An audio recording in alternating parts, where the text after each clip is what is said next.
Alors ce soir, je voudrais vous parler d'un sujet qui est une plaie pour beaucoup de chrétiens. Et comme le Seigneur veut nous guérir de toutes nos plaies et de tous nos problèmes, je pense qu'il sera bon d'étudier ça ce soir. Ce soir, je vais vous parler du découragement.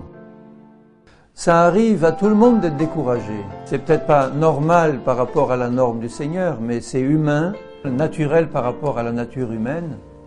Tant qu'on n'est pas encore arrivé à la pleine stature de Jésus, on passe par des moments de découragement et il ne faut surtout pas y rester. Il faut en sortir vite parce que l'ennemi en profite pour nous abattre et pour nous empêcher de faire le plan du Seigneur. Quand on est découragé, aplati, abattu, le Seigneur ne peut pas faire son œuvre en nous et par nous. Alors la parole de Dieu, j'ai été étonné en faisant cette étude de voir à quel point elle parle de ce sujet. Du début à la fin de la Bible, le Seigneur passe beaucoup de temps à encourager son peuple parce qu'il se décourage souvent. Et le Seigneur le sait. Alors il a pourvu abondamment. Le découragement, qu'est-ce que c'est d'abord? Si je peux donner une définition simple, le découragement, ça vient du mot cœur au départ. Ça veut dire une perte de cœur au sens d'un manque de courage devant le danger ou l'effort ou le combat à faire. Ayez du cœur, on dit ayez du cœur, ayez du courage. C'est-à-dire n'ayez pas la crainte, ni de l'effort à faire, ni du danger, ni même de certains types de souffrances. Le Seigneur nous demande de ne pas nous décourager dans les épreuves que nous pouvons rencontrer parce qu'il nous a promis qu'il y aurait beaucoup de tribulations et beaucoup d'épreuves et ça risque d'être des sujets de découragement si on ne sait pas exactement comment les prendre.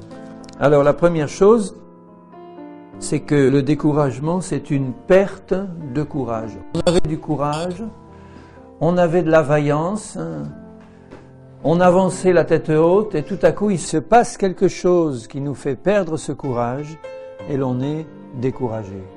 Il y a toute une échelle de découragement. On peut avoir un petit découragement passager parce qu'il y a une difficulté qui se présente et puis on n'arrive pas du premier coup.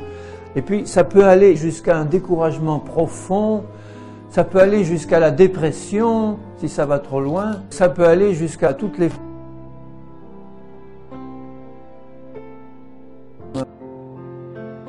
Ça peut aller très loin le découragement. Donc il faut le prendre très vite pour pas que ça prenne les formes les plus graves.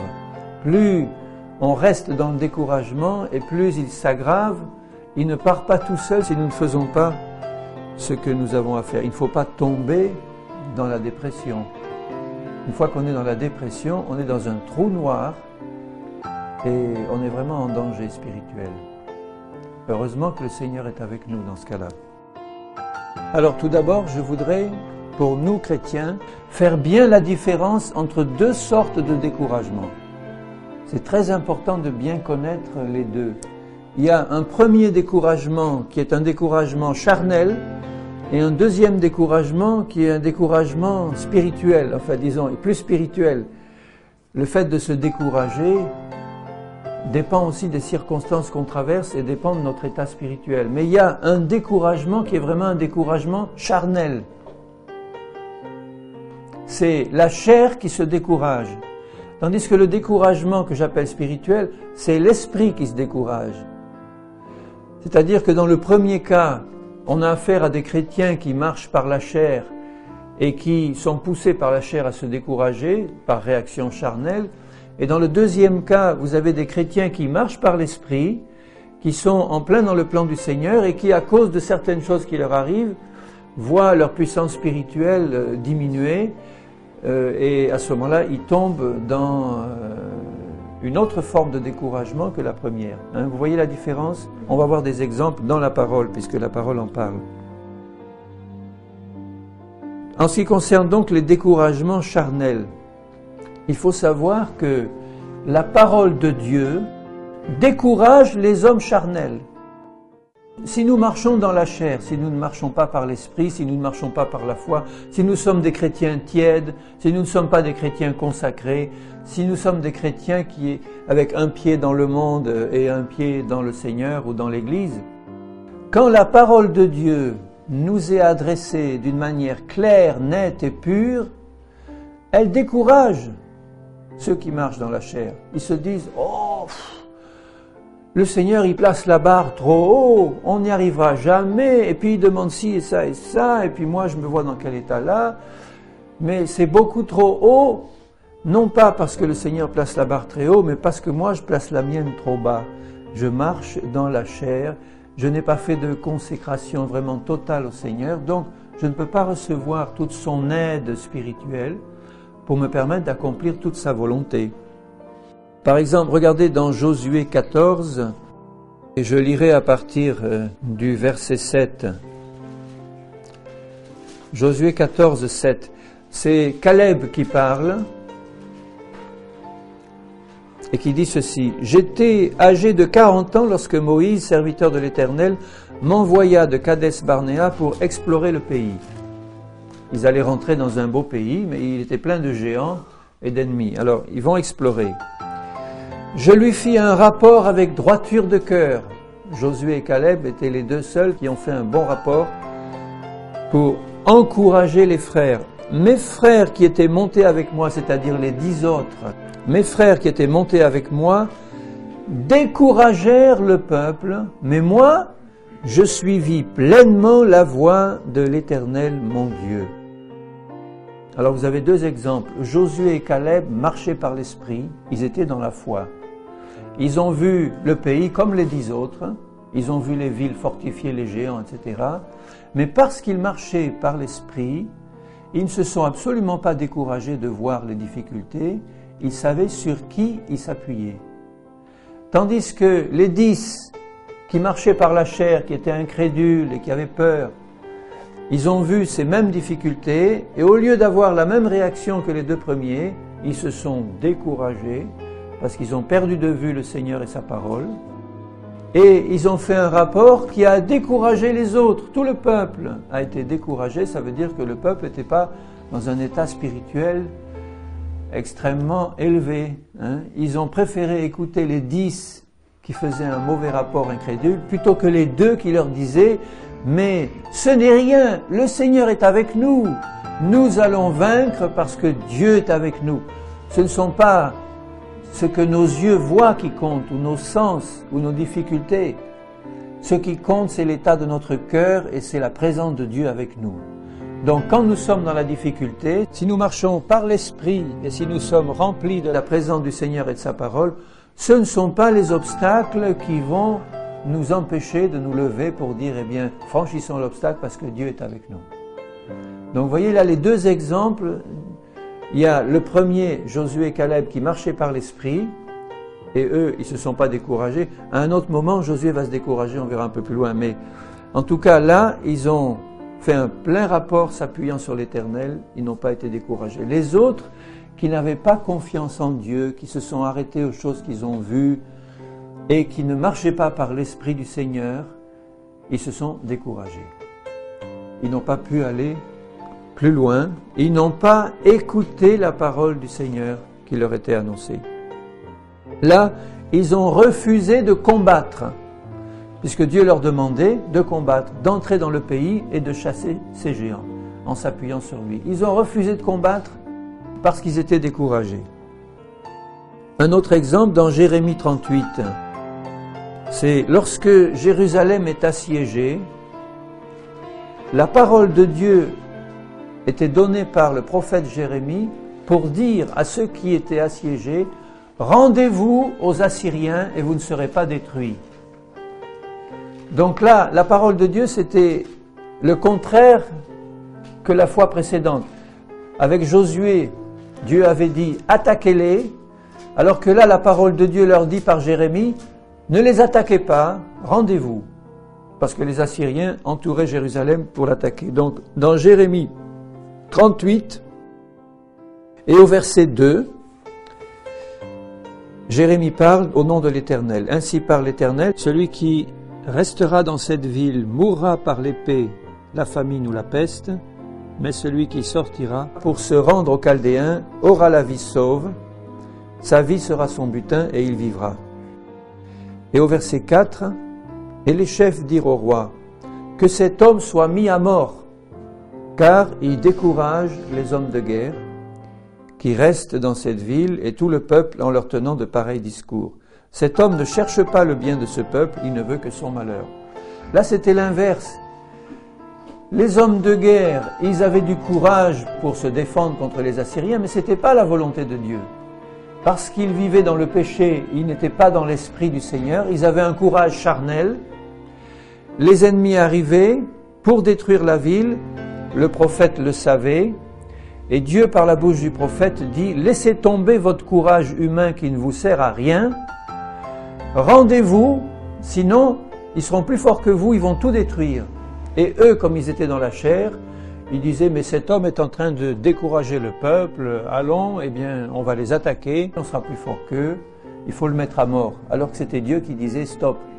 Dans le premier cas, Josué, Dieu lui disait « Allez », et ils n'ont pas voulu. Ici, Dieu leur disait « Arrêtez », et ils n'ont pas voulu.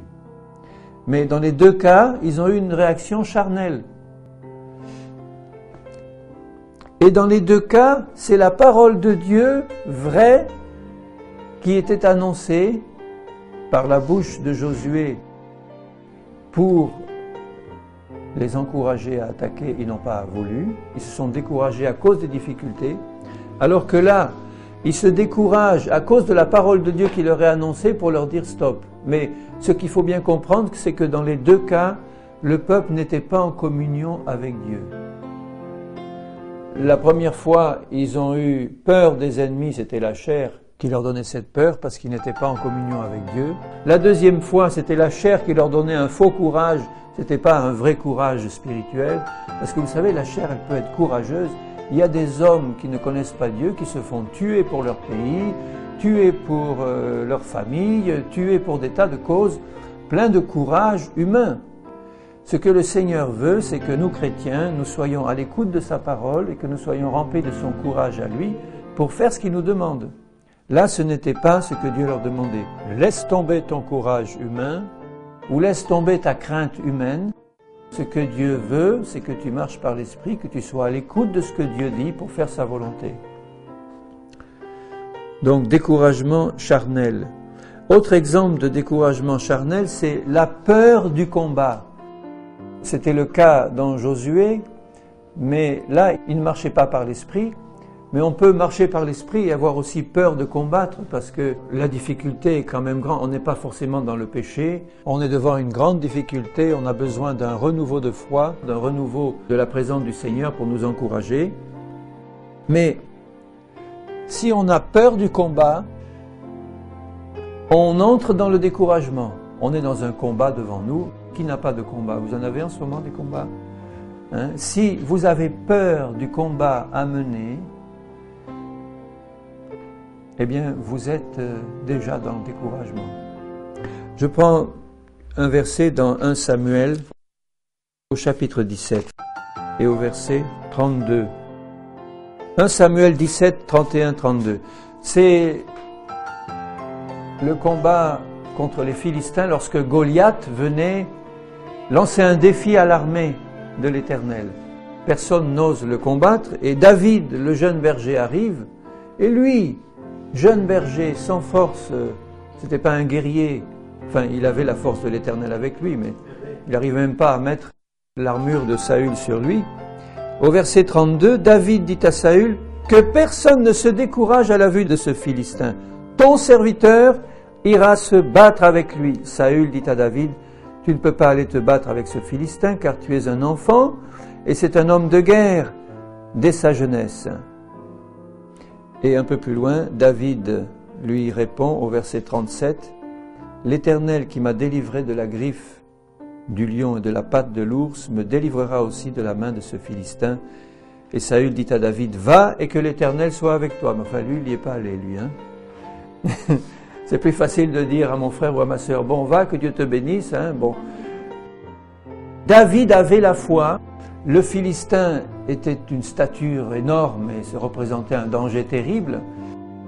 Et David encourage le peuple en disant que personne ne se décourage à cause de ce Philistin. Ne regardez pas l'apparence comme ça des gens, mais regardez au Seigneur qui est capable de vous délivrer. Alors, faisons bien attention quand nous avons des combats dans notre vie, à ne pas laisser la crainte rentrer. La crainte, c'est l'arme de la chair et de Satan pour nous faire entrer dans le découragement. Dans Colossiens 3, 21, on voit que le découragement est aussi le fruit de l'irritation. Colossiens 3, 21. C'est important d'être en paix pour ne pas se décourager.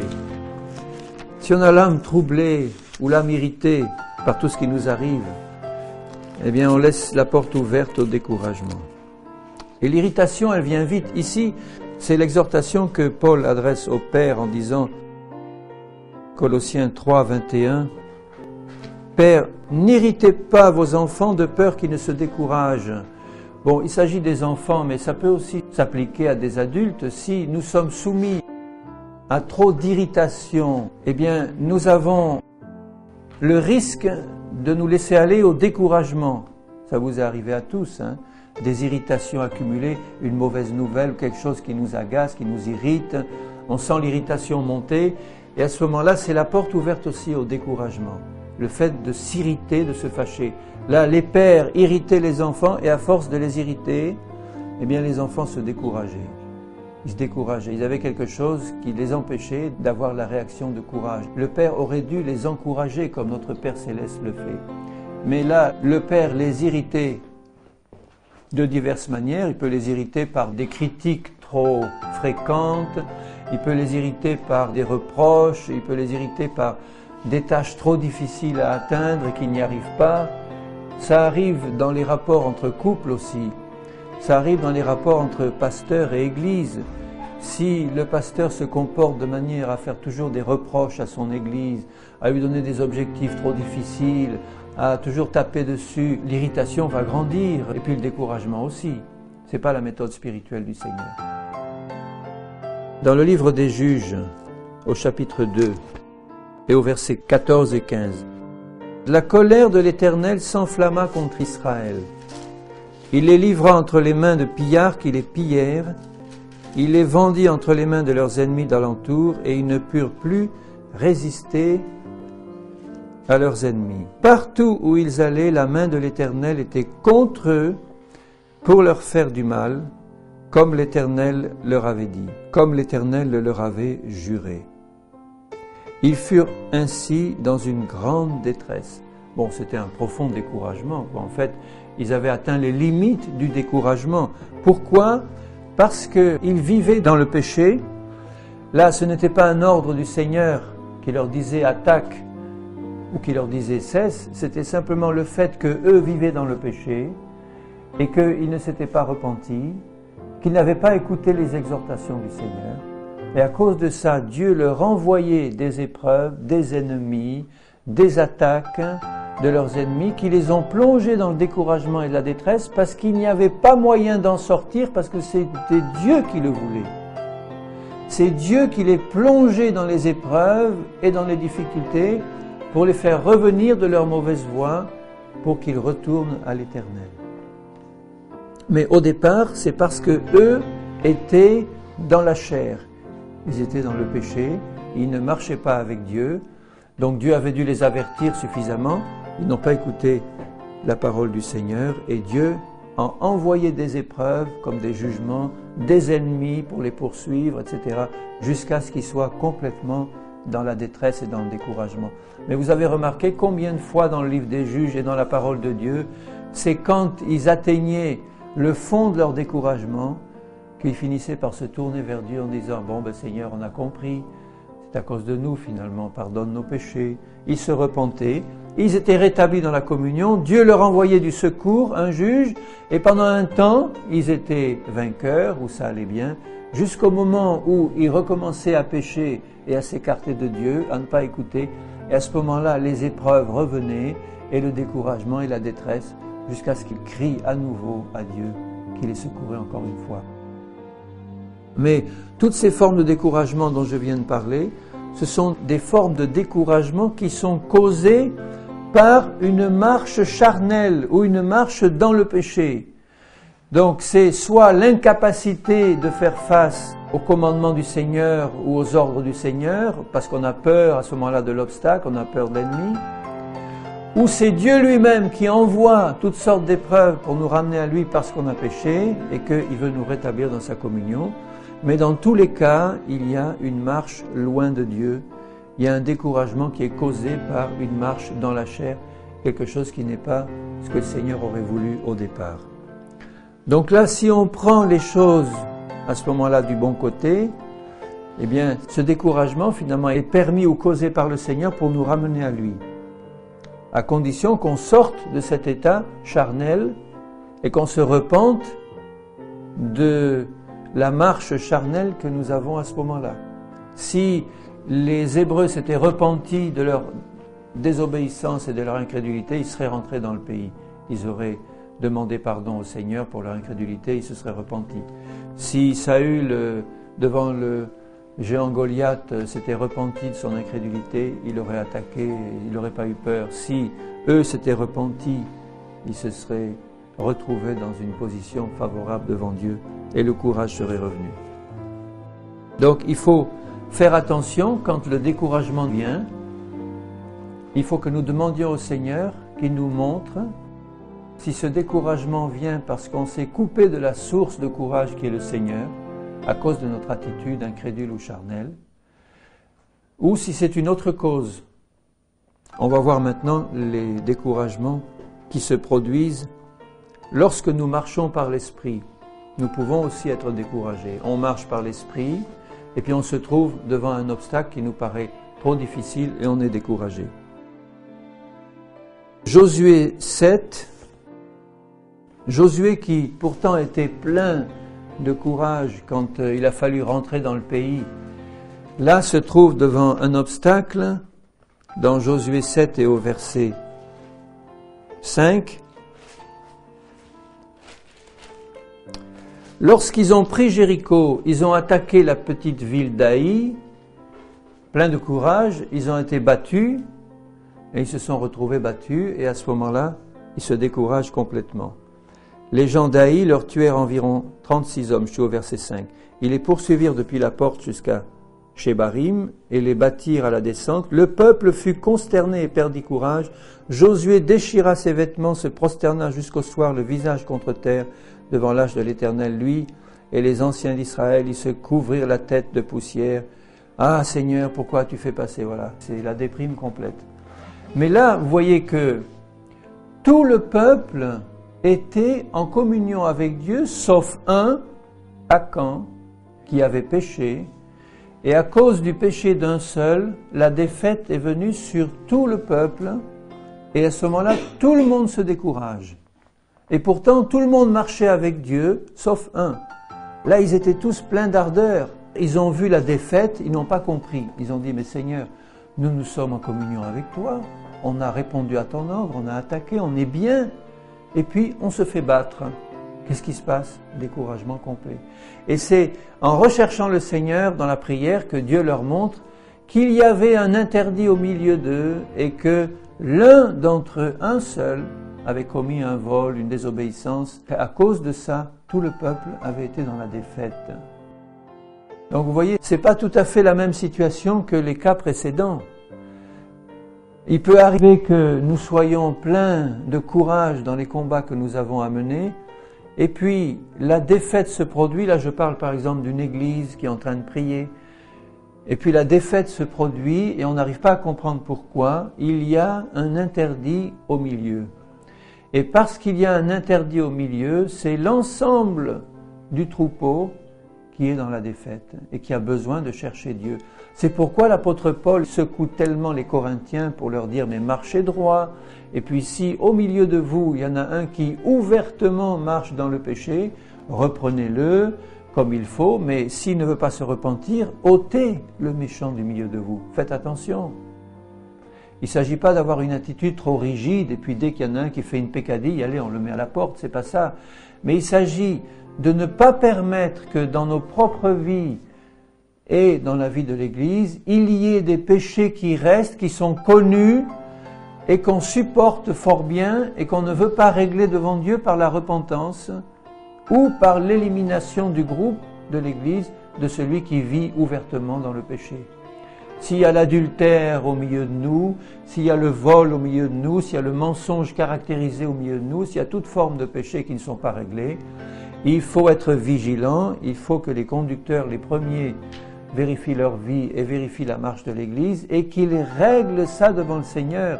Sinon la bénédiction se retirera de l'ensemble de l'Église. Même si apparemment le nombre continue à grandir, vous savez, il y a des églises qui continuent à grandir et à grandir en nombre, mais le chandelier est parti, l'onction n'y est plus, on ne voit plus la présence de Dieu, il n'y a plus la présence vivante du Seigneur. Ça ne sert à rien de grandir en nombre si on n'a pas le Seigneur présent au milieu de nous. Et ça ne sert à rien de faire des grandes proclamations si au milieu de nous il y a un interdit et il y a quelque chose qui n'est pas réglé. C'est important de prier Dieu pour ça et que chacun nous puissions sonder notre cœur pour dire Seigneur, je veux que ma vie soit propre devant toi. Donc c'est suite à une défaite. Le découragement vient suite à une défaite qui est éprouvée par des gens qui marchent avec l'esprit mais à cause de la solidarité du corps qui éprouvent une défaite et qui ont besoin à ce moment-là, tous ensemble, de se présenter devant le Seigneur pour dire Seigneur, d'où ça vient? Autre forme de découragement, dans Esdras 4. Vous vous rappelez le contexte? Ils étaient revenus de captivité et ils avaient recommencé à bâtir le temple. Avec Esdras, on rebâtit le temple et avec Néhémie, on rebâtit la muraille. Et pendant qu'ils rebâtissaient le temple, eh bien, dans Esdras chapitre 4, je vais lire à partir du verset 3 d'abord pour voir le contexte. Zorobabel, Josué et les autres chefs de famille leur répondirent, « Ce n'est pas à vous et à nous de bâtir la maison de notre Dieu.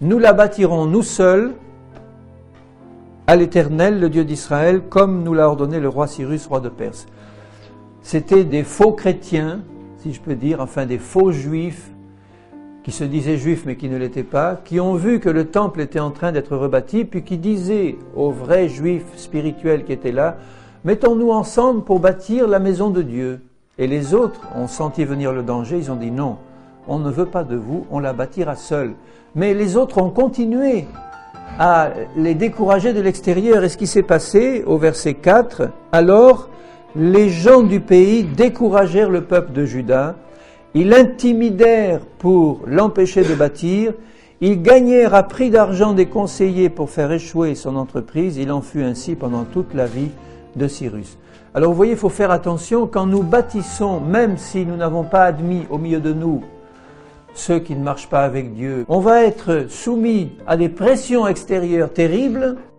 de ceux du monde ou des faux chrétiens, puisque là c'était des faux juifs, c'est-à-dire des chrétiens qui marchent là encore par la chair ou qui essayent d'empêcher l'œuvre spirituelle.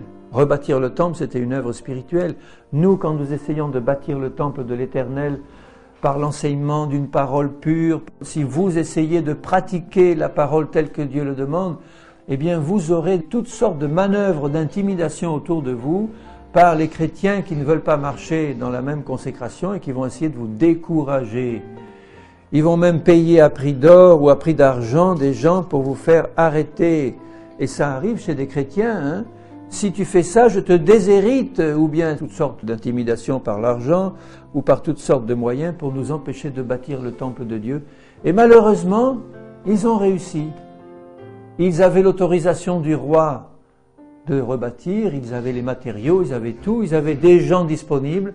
Et parce qu'ils ont été soumis à une pression constante de l'extérieur du monde, ou des faux chrétiens, des faux juifs, ils se sont arrêtés de bâtir. Ils n'ont pas résisté à la pression. Dans Hébreux 12, il y a une même idée qui est développée. Il dit au verset 1er, « Nous aussi, puisque nous sommes environnés d'une si grande nuée de témoins, des témoins qui ont marché par la foi, rejetons tout fardeau et le péché qui nous enveloppe si facilement, et courons avec persévérance dans la carrière qui nous est ouverte, ayant les regards sur Jésus, le chef et le consommateur de la foi. » C'est la même idée qui est développée. Il nous dit que quand nous allons marcher par la foi, nous allons être soumis à toutes sortes de découragements par l'extérieur. Nos ennemis humains et nos ennemis spirituels, Satan et ses démons. Et il nous dit, ayez les regards sur Jésus qui a souffert la croix, méprisé l'ignominie, s'est assis à la droite du trône de Dieu. Considérez en effet celui qui a supporté contre sa personne une telle opposition de la part des pécheurs, afin que vous ne vous lassiez pas l'âme découragée. Vous n'avez pas encore résisté jusqu'au sang en luttant contre le péché. Donc là, il nous demande de garder les yeux sur Jésus, qui a subi de la part des pécheurs une opposition épouvantable et qui ne s'est pas lassé, l'âme découragée, pour faire ce que le Père lui avait demandé de faire. Jésus a ressenti des angoisses à Gethsémani, il a pleuré, il a eu un profond découragement aussi, le Seigneur. Il a senti une profonde solitude quand il était dans le jardin de Gethsémani, en regardant cette ville de Jérusalem qu'il venait pour sauver, et qu'il voit l'état spirituel de cette ville qui le rejette. Il a senti une grande solitude. Et il ne s'est pas lassé, l'âme découragée. Il a quand même accepté d'aller jusqu'au bout, jusqu'à la croix. Il a méprisé l'ignominie, il a endurci son front. Il a dit, Seigneur, ta volonté, et seulement ta volonté, j'irai jusqu'au bout. Je ne me suis pas lassé, j'irai jusqu'au bout. Et il nous dit, faites comme ça, vous subirez de la part des pécheurs une opposition, et le pécheur numéro 1, c'est Satan, bien entendu. Vous subirez une opposition constante, une opposition spirituelle, une opposition matérielle de tous les domaines. Si nous gardons les yeux fixés sur Jésus, nous passerons au travers de cette opposition, même si à certains moments, comme Jésus à Gethsémani ou ailleurs, nous sommes profondément attristés et même découragés. Nous aurons du Seigneur la force d'accomplir la volonté de Dieu en serrant les dents, en allant jusqu'au bout. Comme a fait notre Maître, même s'il avait le cœur triste et s'il a ressenti les angoisses, eh bien, il a accepté quand même, et Dieu l'a fortifié, d'aller jusqu'au bout de sa mission. Dans 2 Corinthiens 12, il y a une autre forme de découragement. 2 Corinthiens 12, 8. Paul était soumis à des attaques constantes d'un démon. Il parle d'un ange de Satan, au verset 7, que Dieu avait mis à côté de lui pour le souffleter et l'empêcher de s'enorgueillir parce qu'il avait eu beaucoup de révélations. Donc Dieu avait mis un ange de Satan pour le souffleter. Et ce n'était pas une maladie, c'était des épreuves, des persécutions, des tribulations, des mises en prison, des flagellations, des lapidations. 3 fois j'ai prié le Seigneur de l'éloigner de moi, cet ange de Satan. Et le Seigneur m'a dit, ma grâce te suffit, car ma puissance s'accomplit dans la faiblesse. Je me glorifierai donc bien plus volontiers de mes faiblesses, afin que la puissance de Christ repose sur moi. C'est pourquoi je me plais dans les faiblesses, dans les outrages, dans les calamités, dans les persécutions, dans les détresses, pour Christ, car quand je suis faible, c'est alors que je suis fort. Quand il parle là de calamité, d'outrage, de faiblesse, de détresse, il parle aussi de découragement. Puisqu'à un certain moment, il dit que l'épreuve était tellement grande qu'il désespérait même de garder la vie. Ses yeux étaient sur le Seigneur en disant « Seigneur, j'ai même plus l'espoir de vivre. Les difficultés sont tellement grandes, les épreuves sont tellement fortes que maintenant, je pense que c'est la fin. » Vous voyez. Il était dans un découragement complet, mais pas un découragement charnel. Il était dans une faiblesse extrême, dans une grande détresse, dans une faiblesse totale, pour que la puissance de Dieu s'accomplisse dans sa faiblesse. Vous voyez qu'il y a une grande différence entre un découragement charnel, où on est là parce qu'on refuse d'obéir au Seigneur et qu'on refuse d'affronter le combat qu'il nous demande d'affronter. On est timoré, on est timide, on ne veut pas marcher vraiment par la foi. Et on se décourage parce que Dieu nous demande d'y aller. Ça, c'est le découragement charnel.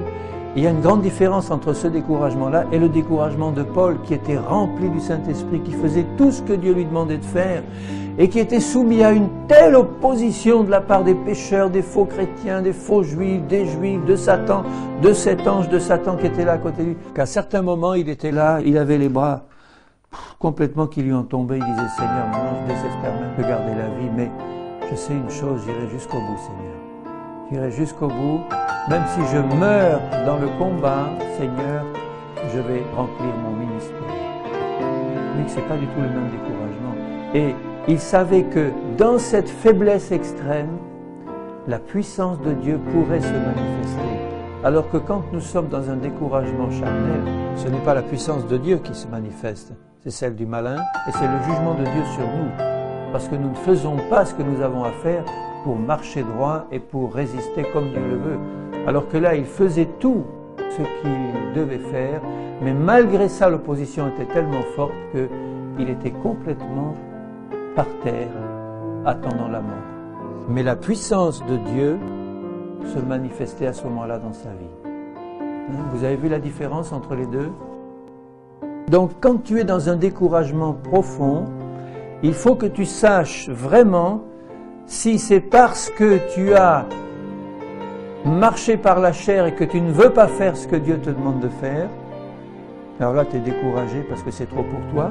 Ou alors, tu as sondé ton cœur, tu as fait tout ce qu'il fallait faire, tu marches fidèlement avec Dieu, tu obéis au Seigneur, et à cause de ça, parce que tu es rempli du Saint-Esprit et que tu fais l'œuvre du Seigneur, tu es soumis à des attaques des hommes et de Satan telles que tu es complètement par terre en te demandant si la seconde d'après tu vas continuer à vivre.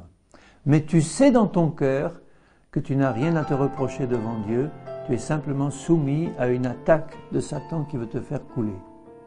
Dans le premier cas, tu dois te repentir et revenir à Dieu pour demander pardon pour ta réaction qui n'est pas une réaction de consécration. Dans le deuxième cas, tu fais comme Paul, tu dis Seigneur, maintenant, je n'ai que toi, je ne peux rien faire d'autre. Je suis tellement abattu que je ne peux même pas à la limite élever une prière. Je suis là et mes yeux sont sur toi. Si tu veux la mort pour moi, eh bien, c'est la mort, c'est-à-dire la persécution, la tête tranchée. C'est pas la même chose que si tu es découragé de manière charnelle parce que tu ne veux pas faire ce que Dieu te demande de faire. Dans le deuxième cas, tu vas avoir la puissance de Dieu se manifester dans ta vie parce que ton découragement n'était pas causé par ta désobéissance, il était causé par l'opposition de l'ennemi simplement. Et il arrive même à dire « Je me plais dans les détresses pour Christ ». Il ne parlait pas de maladie, Alors ne confondez pas. Si vous êtes affligé par une maladie qui vous met complètement à plat et qui cause une dépression, ça, ce n'est pas spirituel. Tu ne peux pas dire à ce moment-là, je me plais dans ma détresse pour Christ. Là, ça fait un peu comme dans certaines religions où on offre sa souffrance au Seigneur pour le rachat du monde ou du voisin. C'est pas du tout ça. Si tu es affligé par une maladie ou par une oppression démoniaque et que tu es dans un état de faiblesse extrême, tu as besoin qu'on prie pour toi, tu as besoin de te renouveler, comme on va le voir dans toutes sortes de moyens que le Seigneur nous donne pour nous renouveler, mais ce n'est pas une détresse pour Christ. Ce n'est pas une détresse pour Christ, c'est quelque chose que tu subis, une attaque de Satan, une maladie que tu subis dans ton corps ou un lien démoniaque que tu subis. Tu as besoin de t'en libérer ou d'en être libéré par la foi en Jésus, mais ce n'est pas du tout la même chose que lorsque tu es apôtre ou évangéliste ou pasteur ou que tu travailles pour le Seigneur et que tu es en train d'être lapidé, persécuté et emprisonné. Alors après avoir distingué ces deux types de découragement, maintenant que faire pour en sortir? Il y a une mauvaise attitude et il y a une bonne attitude. La mauvaise attitude, c'est l'attitude charnelle, c'est-à-dire la passivité, l'apitoiement sur soi-même. Et dans les deux cas de découragement d'ailleurs, que ce soit un découragement qui est causé par une attitude charnelle ou un découragement causé par des oppositions et des attaques alors que je marche spirituellement, si au moment où je suis dans cet état de découragement, je commence à m'apitoyer sur moi-même et je commence à rester passif et à ne rien faire, c'est la mauvaise attitude. Il faut que je sache que le Seigneur a dans les deux cas quelque chose de positif pour moi. J'ai recensé là, en faisant cette étude, plus de 30 bonnes raisons de ne pas se décourager que la parole de Dieu donne. Je ne vais pas les détailler, les 30, mais c'est pour vous dire, je les ai regroupés en quelques catégories, mais il y a au moins 30 sujets d'encouragement que le Seigneur nous donne dans sa parole pour que nous sortions de notre découragement. Et je vais rester là uniquement sur le terrain du deuxième cas. Le premier, je vais le considérer très rapidement, c'est-à-dire un découragement qui est provoqué par mon attitude charnelle ou de compromis. Là, la solution, elle est simple, il faut que je me repente. C'est tout. Que je me repente. Seigneur, pardonne parce que je ne t'ai pas consacré, je n'ai pas écouté ta parole. Si je suis découragé, c'est parce que je ne suis pas vraiment au centre de ta volonté. Et à ce moment-là, évidemment, je ne peux pas faire ce que tu me demandes de faire et les obstacles sont trop grands. Je dois me repentir, revenir à Dieu et abandonner le péché. Maintenant, le deuxième cas est beaucoup plus intéressant. Quand je suis soumis à un découragement qui est dû aux attaques répétées de l'ennemi, alors que j'ai rien fait de mal. Que ce soit des attaques de maladie ou des attaques de persécution. Si je n'ai rien fait de mal, le Seigneur me demande d'avoir une attitude positive et de prendre les armes qu'il me demande de prendre dans les deux cas. Alors, je dois avoir une attitude personnelle, c'est la première des choses, je commence par là, avoir une attitude personnelle qui me permet de sortir du découragement. En faisant ce que Dieu me demande de faire, mais d'abord une attitude personnelle. C'est important que je n'ai pas cette attitude personnelle de passivité et d'apitoiement sur moi-même. La deuxième chose, c'est que je vais m'appuyer sur mes frères et demander leur appui. C'est important. Il ne faut pas que je reste seul avec mon problème et que je n'en parle pas. Mais il faut choisir à qui j'en parle. Et puis, la troisième chose, et la plus importante, c'est pour ça que je la mets en troisième, c'est de m'appuyer sur le Seigneur et sur tout ce qu'il me donne. Sur le Père, le Fils, le Saint-Esprit et sa parole et tout ce que le Seigneur me donne. Alors d'abord, la bonne attitude personnelle. Pour avoir cette bonne attitude personnelle, il faut que je sache dans mon cœur que Dieu ordonne que je prenne courage et que je me fortifie. C'est un ordre de Dieu. Et je ne parle pas du découragement qui est dû à mon péché. Là, je parle d'un découragement qui est dû au fait que je suis acculé dans une impasse. Là, je suis vraiment dans un problème, que ce soit une maladie, que ce soit une difficulté, n'importe laquelle, je suis découragé, des persécutions, des incompréhensions, tout.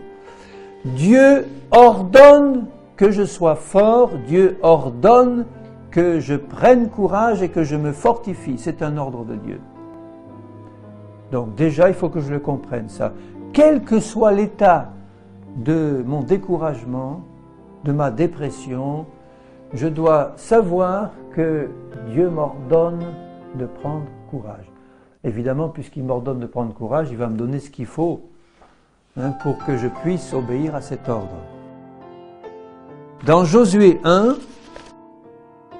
et au verset 6, « Fortifie-toi et prends courage, car c'est toi qui mettras ce peuple en possession du pays que j'ai juré à leur père de leur donner.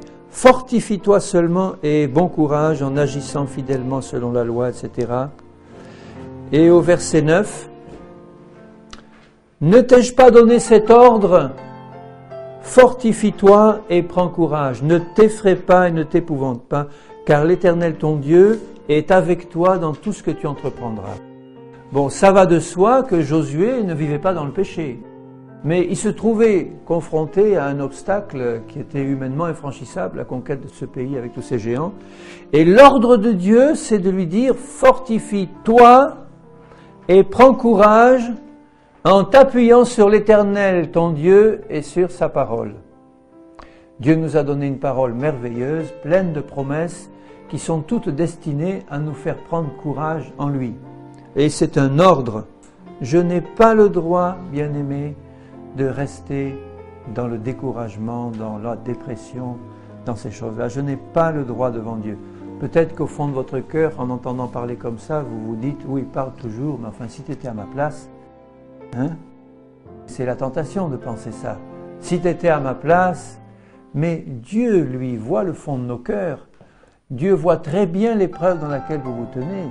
Et la parole du Seigneur pour vous, c'est « Ne t'ai-je pas donné cet ordre, fortifie-toi et prends courage, car moi, l'Éternel ton Dieu, je suis avec toi. » Et si tu t'appuies sur l'Éternel ton Dieu, quelle que soit la profondeur du découragement et de la déprime dans laquelle tu te trouves, le bras de Dieu est assez long pour aller te chercher là-dedans et pour t'en remonter. Rappelez-vous, Jonas, au fond de son poisson, il ne pouvait pas avoir de plus grand sujet de découragement. Il était au fond du ventre du poisson, au fond de la mer, et là, eh bien, il a pris courage en s'appuyant sur l'Éternel. Il a dit, mes yeux verront encore le temple de l'Éternel. Et Dieu a parlé au poisson pour le faire sortir. Il a repris courage en s'appuyant sur l'Éternel parce qu'il était complètement découragé un temps là au fond de son poisson. Il était complètement abattu. Relisez le passage de Jonas. Jonas, au fond du ventre de son poisson, était complètement abattu. Il pensait même que la mort allait le prendre. Mais il reprend courage en s'appuyant sur l'Éternel et Dieu a commandé au poisson de le vomir. Donc je comprends que Dieu me donne un ordre, fortifie-toi, et que je dois obéir au Seigneur. Et l'obéissance fortifie. Donc si je décide d'obéir à Dieu, déjà, je sens la force qui revient. Je dis, Seigneur, bon, je suis au fond du trou, mais je décide de reprendre courage. Je ne sais pas trop comment ça va se passer, mais à partir du moment où j'ai décidé, parce que tu me donnes l'ordre, j'ai décidé de me mettre de ton côté, je décide de reprendre courage, je fais un simple acte de volonté, alors que je n'ai encore rien vu changer. Quand Jonas a décidé de prendre courage sur l'Éternel, il n'avait encore rien vu de la délivrance de l'Éternel, mais il a décidé que ça allait changer parce qu'il a dit, bon, maintenant ça va, je suis au fond du trou ou du ventre de mon poisson, je décide de regarder au Seigneur et de reprendre courage. Ça implique donc, déjà dans le cœur, une réaction de foi vis-à-vis du Seigneur et de sa parole, c'est clair.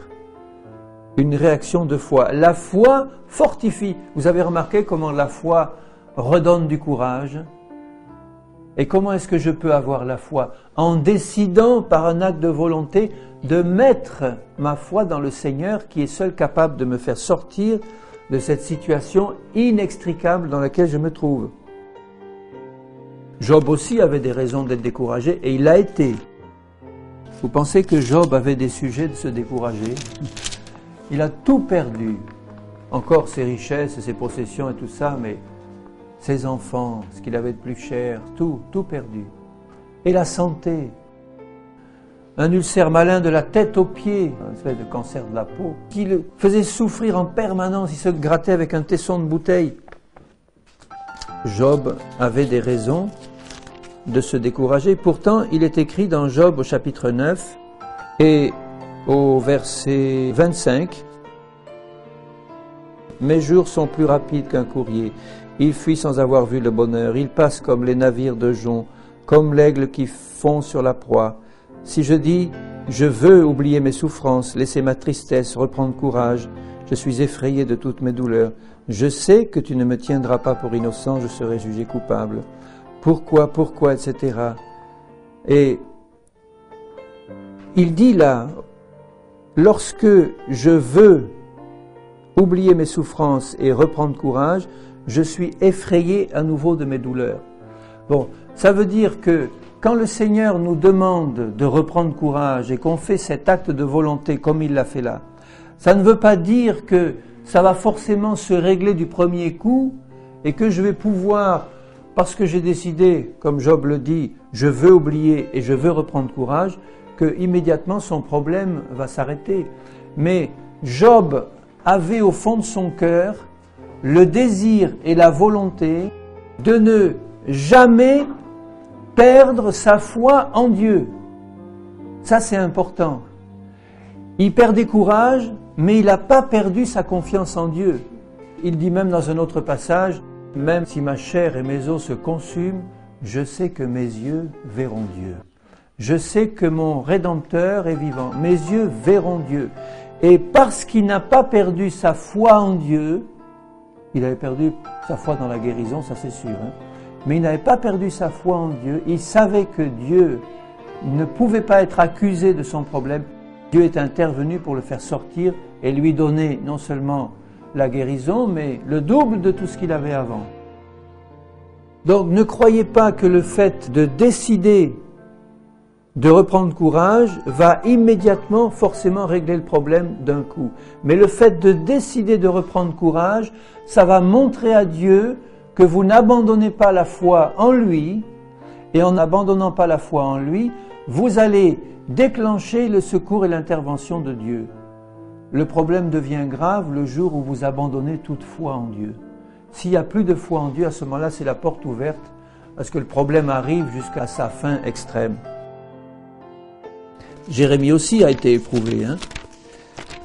Jérémie, pendant 40 ans, a été prophète de Dieu, presque seul de son temps. Et pendant 40 ans, presque personne ne l'a écouté. Il a vu de ses yeux le pays aller à la dérive, la ville prise et détruite, et tous ses espoirs anéantis, toute la belle ville de Jérusalem et le temple tout détruit. Dans les Lamentations de Jérémie, au chapitre 3 et au verset 18, alors, si quelqu'un a souffert comme Jérémie et a pu trouver du courage et de la consolation, à ce moment-là, il y en a pour toi, mon frère et ma sœur, parce que Jérémie, c'est vraiment quelqu'un qui a souffert à l'extrême.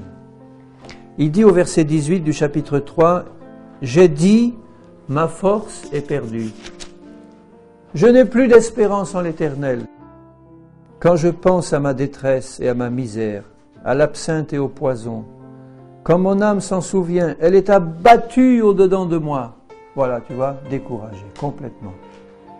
C'était pas son péché qui le décourageait, c'était les épreuves qu'il avait, ce qu'il voyait, que rien de ce qu'il disait n'aboutissait. Rien, personne ne s'est vraiment repenti à part une petite poignée de fidèles qui étaient avec lui. Mon âme est abattue.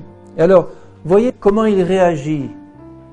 Voici ce que je veux repasser dans mon cœur et ce qui me donnera de l'espérance.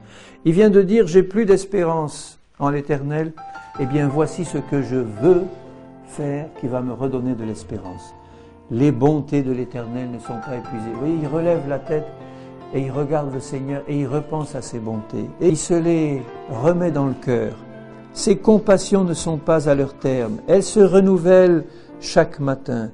Oh, que ta fidélité est grande. L'Éternel est mon partage, dit mon âme. C'est pourquoi je veux espérer en lui. Vous voyez, il fait un acte de volonté.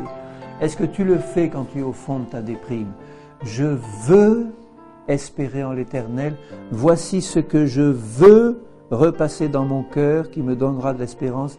Il est au plus profond de son trou. En fait, il était vraiment dans la fosse. Il s'enfonçait dans la boue réelle, physique et spirituelle. Et il était là en disant, je veux repasser dans mon cœur quelque chose qui va me donner de l'espérance. Et ce qu'il repassait dans son cœur, c'était les bontés de l'Éternel.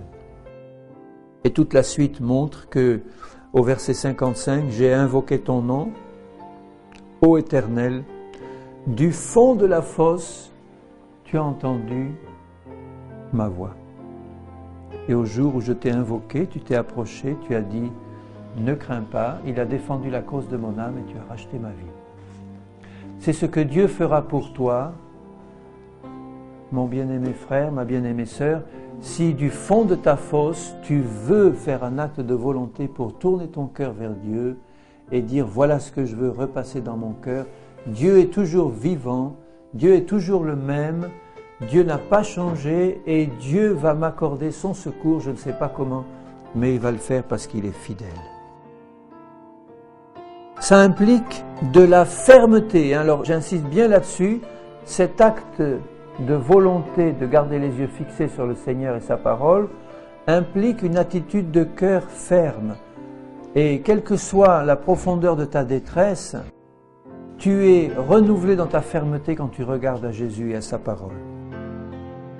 Tu es renouvelé aussi si l'amour remplit ton cœur. Parce que dans la détresse et le découragement, c'est facile de laisser l'amertume, de laisser l'accusation contre Dieu ou toutes sortes d'autres mauvais sentiments rentrer dans son cœur.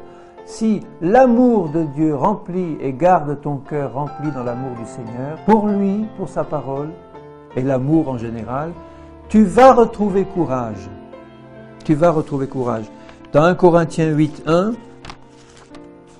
j'insiste là-dessus parce que si vous examinez vos cœurs quand vous êtes découragés, mais vraiment découragés, vous verrez souvent que l'amour a tendance à baisser. Et qu'au contraire, dès que l'amour remplit vos cœurs, vous pouvez être dans la plus grande détresse. Quand l'amour remplit votre cœur, vous reprenez courage. Dans 1 Corinthiens 8, 1, la connaissance enfle, l'amour édifie. Vous savez ce que ça veut dire édifier? Ça veut dire construire, ça veut dire reprendre force. Édifier, quand je m'édifie, je me fortifie, je reprends quoi? L'amour édifie. Tu peux être rempli de connaissances bibliques, tout ce que ça va faire, ça va t'enfler, mais si tu es rempli de l'amour du Seigneur, tu vas être édifié dans ton découragement, tu vas reprendre courage. Donc toujours comme attitude personnelle, pour moi l'essentiel c'est de savoir que Dieu m'ordonne de prendre courage et de me fortifier. Donc j'obéis à l'ordre du Seigneur en décidant de réorienter mes regards sur Dieu et de ne pas perdre la foi. Et en faisant donc cet acte de foi, en remplissant mon cœur et en demandant à Dieu de me remplir de son amour. Et enfin, en priant.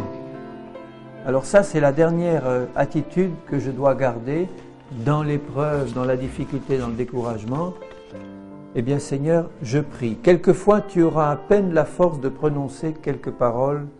Ça sortira simplement du fond du cœur. Tu n'auras même pas quelquefois la force d'ouvrir la bouche.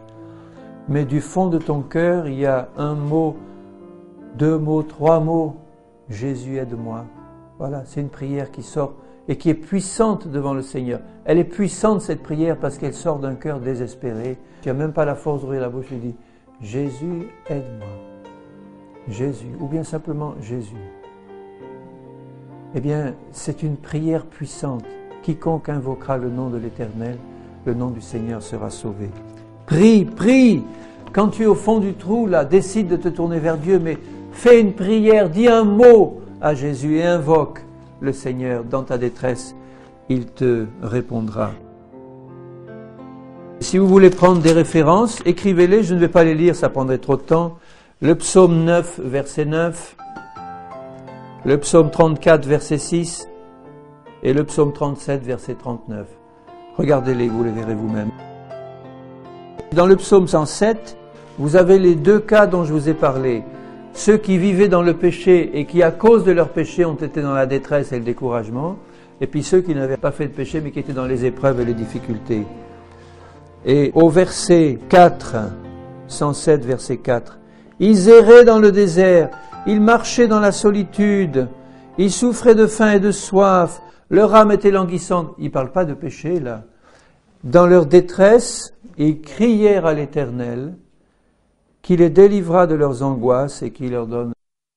Donc, dans leur détresse, ils ont crié. C'est ça la prière. Crie. Tu es dans la détresse. Tu es dans la faim, dans la soif, dans le désert. Languissant. Ils ont crié à l'Éternel. Seigneur, secours-nous. Dieu a entendu. Et il les a délivrés de leurs angoisses. Il leur a montré le chemin. Et il les a fait arriver à bon port. Dans les 2 autres cas, au verset 11, ils s'étaient révoltés contre le Seigneur et à cause de ça, ils vivaient captifs dans la misère et dans les chaînes. Ils avaient méprisé le conseil du Très-Haut. Il humilia leur cœur par la souffrance. Ils succombèrent et personne ne les secourut. Voilà encore un profond découragement, n'est-ce pas?